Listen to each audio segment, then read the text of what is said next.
It might sound like the plot of a sci-fi B-movie, but Einstein's brain really was stolen shortly after his passing.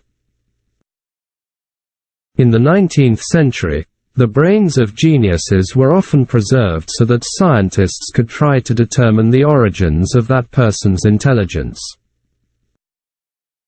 For example, half of the brain of Charles Babbage, inventor of the first computing machine, is still on display at the Hunterian Museum at London's Royal College of Surgeons.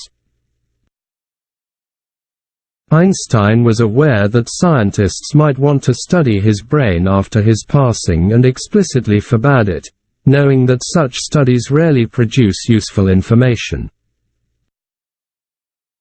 Nevertheless, when Einstein passed at Princeton Hospital in the early morning of April 18, 1955, the pathologist who examined him, Dr. Thomas Harvey, decided to remove the brain on his own initiative for future study.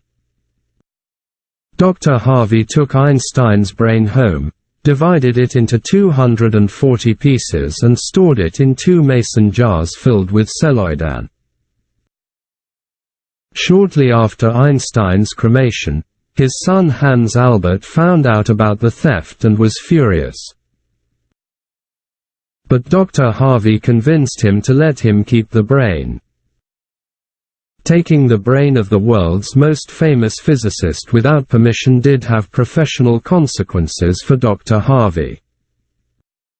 He soon lost both his job at Princeton Hospital and his marriage, then moved to the Midwest where he took a series of jobs either practicing medicine or running research labs. He kept Einstein's brain for the next several decades, at one point storing it in a cider box underneath a beer cooler, hoping to unlock the secrets of Einstein's intelligence.